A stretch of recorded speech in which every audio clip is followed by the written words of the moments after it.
Okay, and we're back. Not intense. Okay, so we have about 16 minutes, and we're going to begin with the rapporteurs who have the owner's task of summarizing this. We'll have some digital feedback thing, and also just remind the audience that the organizers would like you to give some feedback, and then we'll have closing remarks from Prabha Sundram, who's head of education, British Council, Malaysia. Okay, who's the first rapporteur? Can we hold up your hands so could you start? Danny, are you in the room? Danny was from my group, the Ripple group. Sure. Shaza from room 1 will start first. Yeah. Okay.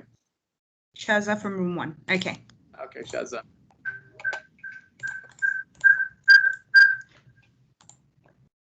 Shaza, you ready? Yes. Sorry about that. We were figuring out the tech stuff. Yes. So, in the Weaving Hopes for the Future room, everyone kind of agreed that the project had strong sentiments, highlighting climate and cultural justice is a powerful tool, which can promise great impact, it's quite a noble initiative as well, raising voices of the indigenous communities who are most vulnerable when it comes to climate impact, but they most likely don't contribute as much to the problem. Our project also uses arts and culture, as it is a great tool for the general public to relate to. There were a few questions from the panelists on the project. One from Zai would be on the basis for selection of the tribes, as Zai has highlighted before, that there were last that we know of 18 tribes in Malaysia. How does the project kind of selects the narrative of these tribes? And Nadia has explained that Kami has they've worked on an advisory board that consists of Indigenous women leaders and artists, and they will come to a consensus on this selection criteria.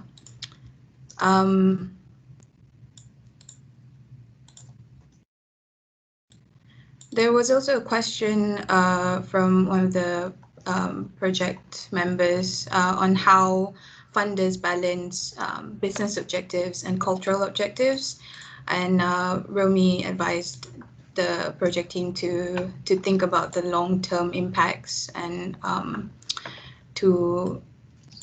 he also emphasized that awareness takes a while to be achieved. The last bits of Romy's advice would be to look at existing models, such as other NGOs who are doing similar projects, and to perhaps build a social enterprise. And Zai from Yayasan Hasanah has advised to socialize the projects to the public, and perhaps for greater impact to collaborate with other cultural institutions like Yayasan Semdabi and Yayasan Hasanah in Malaysia. So that's it from me. Thanks. Okay, so Shalini with the visioning breakout room. Shalini, could you give us your summary? Hi everyone. Let me just okay, all right. So we discussed about the wider beneficiaries, and also we did touch on long-term sustainability. There was also questions about the commitment to the project. There was a question from Florence about whether or not, like, how can we ensure that this project continues, whether or not it needs funding, or whether or not in terms of the long-term sustainability, would you still need funding? And there was a statement made that because the wider network is working with young people, and they don't necessarily have the funds to pay for it, therefore sponsorships would be needed. Also, there was a question by Dr. Yatella in terms of because there needs to be an appeal to funders. So yeah, and then after that there was a discussion about cultural divisions and how the team really wants young people to connect and collaborate. In terms of testing the impact of the project, it was brought up that there would be a test group with Malaysia and Scotland to see whether or not they fully do understand the storytelling. And yeah, so there would be a few sessions throughout the duration of the project where they would have test groups. Yeah, that's all from me. Okay, so Aisha is next for the Ripple group. I believe it's Aisha. Hi. Yes, so I was in the Ripple group. I think it was quite interesting to hear Drummond and Juliana that they provided clarity on Ripple and Ecovator, because I think there was some confusion between the two. So Ecovator is a follow-on project. It's separate. It's bigger. It's looking at the bigger climate issue, but Ripple is still ongoing. They had a session with the young students yesterday, and they were quite excited, and they presented diverse ideas. I think one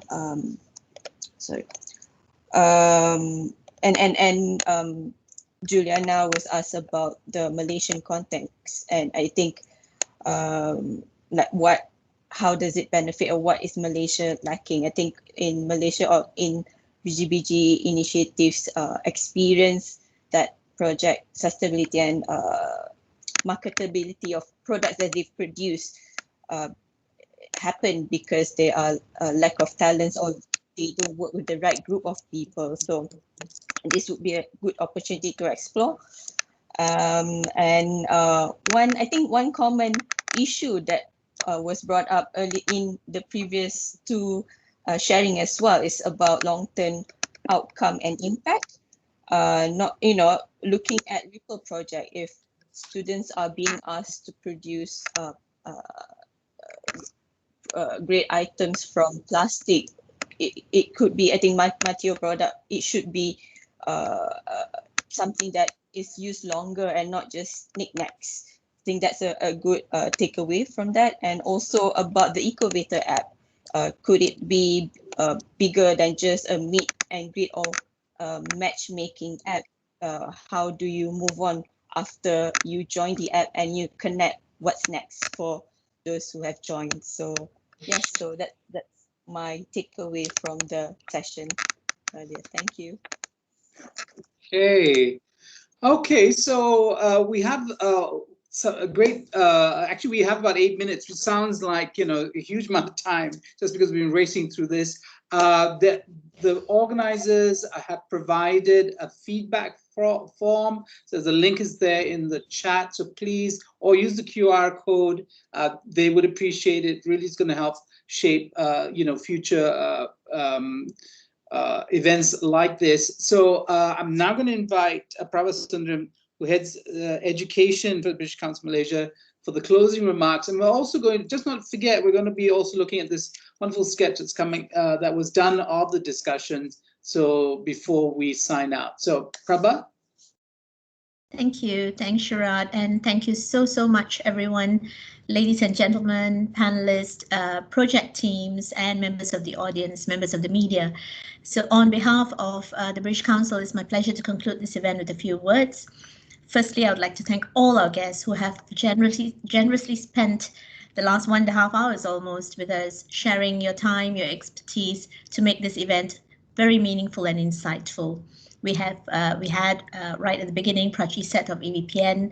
We have Malcolm Spence from GIF, Matteo from Second Muse, Puan Zainaria Johari from Yayasan Hazana, Dr. Hajayatullah Zainalabidin from Yayasan Saim Darby, Romy from Instella, my colleague Florence Lambert, our beneficiaries featuring representatives from BGBG Initiative and Falmouth University, Kami and Students for Global Health, New One Associates and SEA International CIC, and to everyone who took the time to join us today, thank you very much.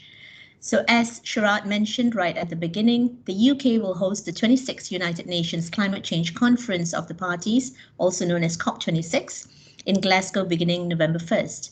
The conference will be the largest international climate change summit that the UK has hosted, bringing together heads of states, climate change experts, campaigners to agree on coordinated actions to tackle climate change. COP26 aims to demonstrate the urgency and the opportunities of a zero carbon economy and highlight the power of international cooperation to address the gravest challenges the world faces. It is important to help societies and economies adapt to climate change, especially the most vulnerable. The UK is proud in taking necessary steps to tackle climate change, including being the fastest country in the G20 to decarbonize its economy since the year 2000, and is the first major economy to pass laws for net zero carbon emissions by 2050. Ladies and gentlemen, and everyone here, the British Council has been working with partners and continues to work with partners in the UK and around the world to support the success and legacy of COP26 through our global network to create opportunities for cooperation that addresses the shared challenge of climate change. The project forum that we are on today, the A.R.C. Challenge Malaysia, was launched by the British Council on the road to COP26 and aims to encourage dialogue and collaborative projects such as the three fantastic projects we have been hearing from today in the arts, education and science sectors. And all of these need to be focused on youth in Malaysia and in the UK and in fact around the world.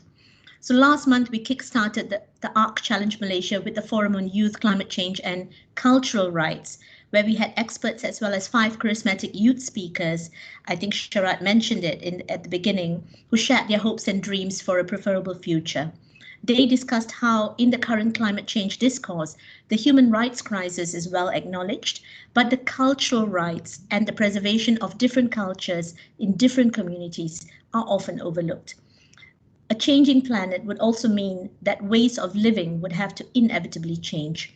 And as heirs to our future, the youth are at the forefront in combating climate change and protecting cultural rights through awareness raising, creating spaces for debate, driving activism and advocacy, as well as leading the way in creating innovative and sustainable solutions. And we are so happy that a lot of these criteria have been addressed in the projects that were shared by the teams today. And the questions and the advice from the panel speakers are very much appreciated to take these forward to even greater heights. The British Council, as the UK's international organisation for cultural relations and educational opportunities, recognises the importance of providing a platform for our youth to raise their concerns and to present their views to leaders, policymakers, academics, and the general public.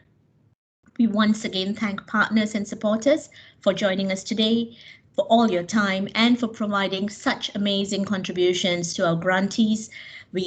I would like to have a special shout out to the grantees, to the project teams for the amazing presentations and for answering the questions, for thinking about the suggestions and for taking on board some of the, the tougher pushbacks that you received from the panel today. So kudos to all of you.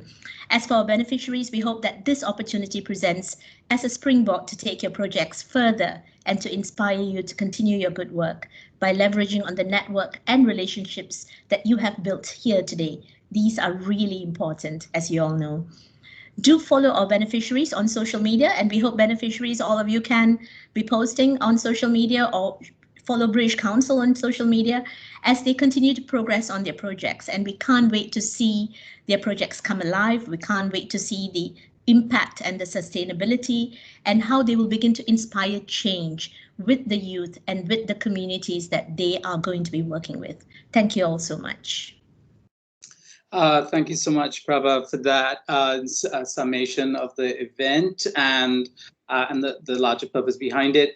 Just to note, again, there is a link to the feedback form that is in the chat function. And also Erica has reached out to, everyone, the audience, panelists and project teams to get in touch with her Florence in order to take this conversation further. So their emails are provided in the chat room if you like. And then we'll have a quick look at sketch. So please take time out to fill out that feedback form. There it is. Okay, there we have it. The A.R.C. Challenge Malaysia Pitching Session captured in stunning visual form. I'd like to thank everybody who's participated, the same as Prabha has, and all of you for participating. If we couldn't take your questions, apologies for that.